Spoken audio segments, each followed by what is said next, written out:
חום.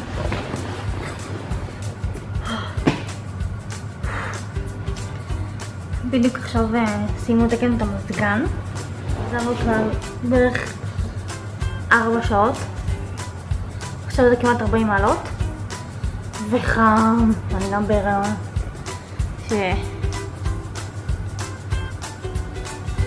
תראו איזה משקל.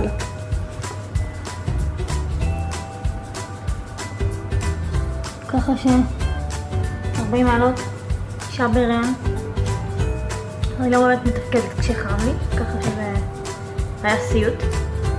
בהתחלה בעל הבית אמר שיתקן את המזגן רק מחר, ואמרתי לנמרוד שאין מצב שאני אתן היום בלילה בלי מזגן, בלי כזה חום. אז התקשרתי למלא טכנאים, בסוף מצאנו מישהו שבא אחרי שעה, ובסוף מה שיצא זה שהוא תיקן את המזגן. נתקרר קצת, אנחנו נקפוץ להורים של נמרוד, יש להם היום 30 שנות נישואים. מקווה שאני ונמרוד גם נחזיק כל כך הרבה, כי זה נראה לי מדהים, חוויה מטורפת. אנחנו נשואים כבר חצי שנה, ואנחנו מכירים קרוב ל6 שנים, ככה שזה גם מכובד, אבל בהחלט 30 שנה זה יפה. ואני גם הולכת לבקר את בובי. בובי זה החתול שלי קטן.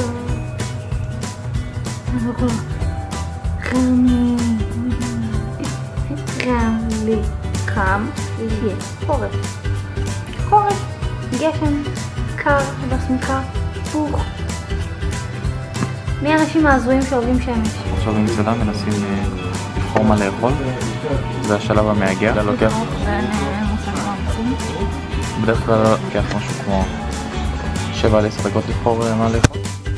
זאת דבר תגיד ששלי יותר טעים בכל מקרה. אין מה לעשות. יכול שתהיה יקרה. האוכל שתהיה יקרה הזמינה. אני הזמנתי טורקיה.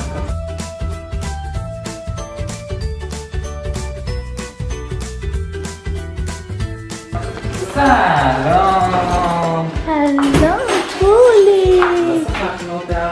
תליק פה.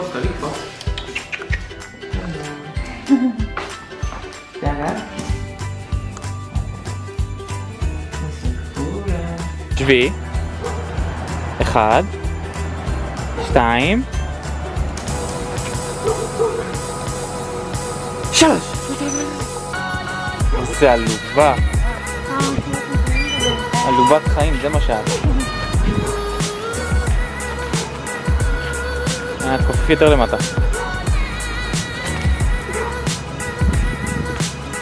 יאללה, לכי תמצאי חברים חדשים.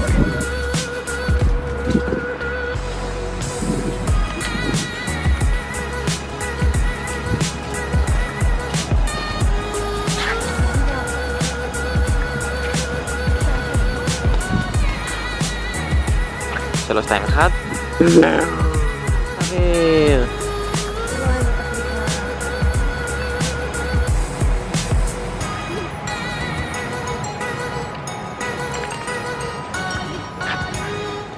יאללה, שחקו.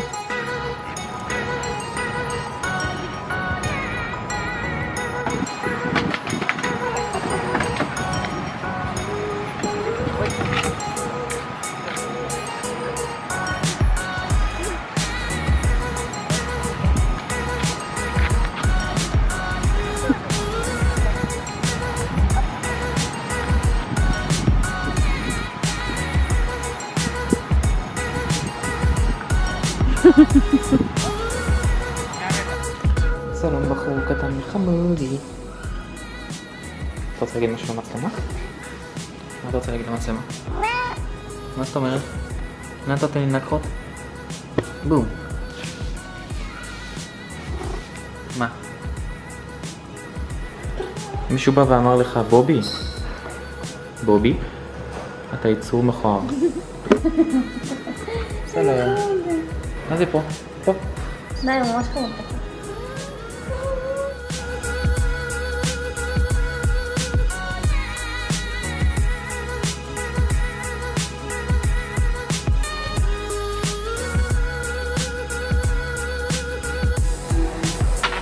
צחקו.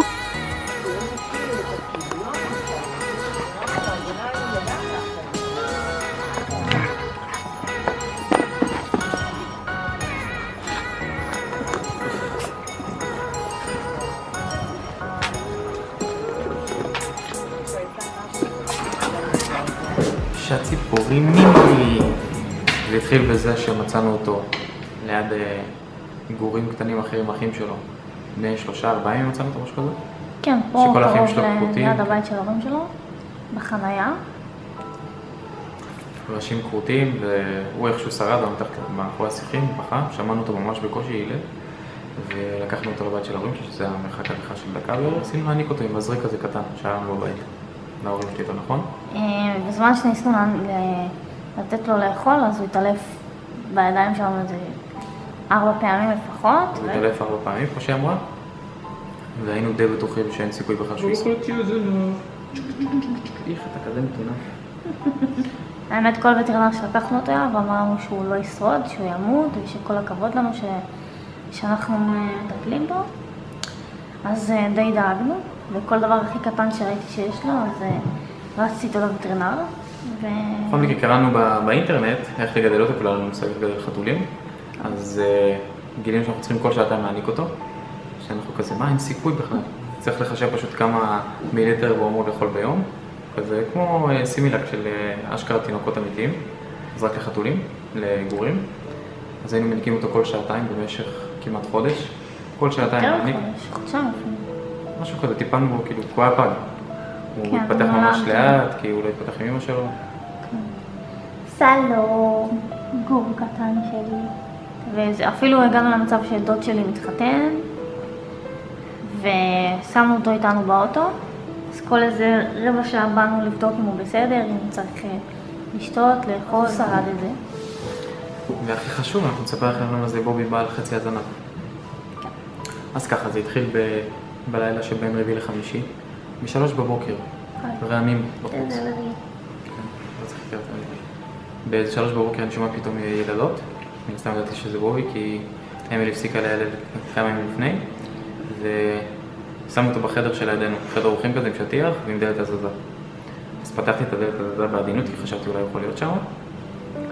עכשיו אנחנו נכנסים, אנחנו עדיין שומעים אותו. הכנו לו קרטון כזה עם בקבוק שמחמם אותו, תאורה, כל מה שצריך, שישאר... ספיחות, שישאר בחיים, מה שנקרא. כמו בשבועות הראשונים, הגוף שלו לא יכול לחמם את עצמו. צריך לחמם אותו עם משהו, צריך לחמם אותו. חיפשנו אותו בקרטון, חיפשנו אותו מתחת לסמיכות, חיפשנו אותו בכל החדר, שהוא לא היה כזה גדול. אנחנו עדיין ממשיכים לשמוע אותו. פתאום אנחנו קולטים שהוא מאחורי הארון, שזה ארון שדבוק לקיר, הוא היה עבר באותו שלב, כן, הוא היה בן 8, משהו כזה. ואנחנו פשוט פיתינו אותו.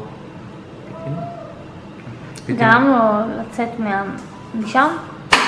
זה בן סונה. למה לא צילמנו את זה? בזה הרגע הוא פשוט זרק כוס מים מלאה על הרצפה. בובי! אנחנו פה מנסים לצלם סרטון עליו על בובי, על כמה שאנחנו אוהבים אותו וכמה שטיפלנו בו, והוא עושה לנו בעיות עכשיו. חתולים. הבאנו לו חטיפים, דברים, רק כדי שיצא משם.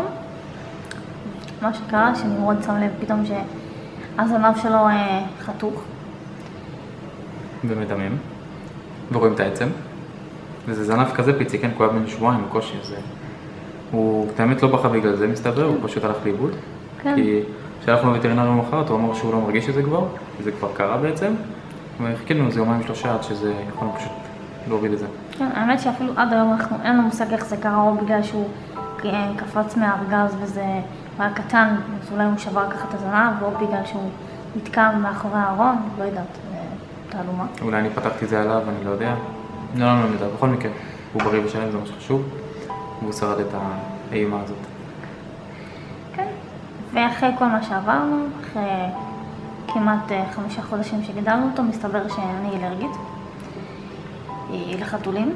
הגעתי לבית חולים פעמיים עם דלקת ריאות מאוד חמורה, ורק אז אמרו לי שם, בבית חולים, שיש מצב שפשוט מחתול. ושאלו אם יש לי חתול בבית, אמרתי, שיער זה סיוט, זה הגיע לרמה שהיא לא נשמע, השקעה על חרחורים וצפצופים וכל לפני שינה, שעה בערך משתעל בקושי נושם, שגם כשנרדמה זה היה נשמע כאילו מלחיץ, עסק מלחיץ. אז לאחר כל זה, אחרי שטיפחנו אותו חצי שנה, יום, כל הזמן היינו 24/7, לצערי היינו צריכים למסור אותו להורים. אני גם אלרגי, אבל אני ברמה יותר של התעטשויות וגירודים בעיניים, שזה גם מעצבן. אבל כמו שלך. כן, אבל זה לא מסכן חיים, אז זה לא נורא. כן. אז ההורים שבסוף לקחו אותו, בגלל זה הוא נמצא פה היום, הם מרוצים ממנו, אנחנו מרוצים מהמצב, עכשיו הוא קרוב אלינו, כי אנחנו גרים 5 דקות מההורים שלי. Everything is beautiful and perfect.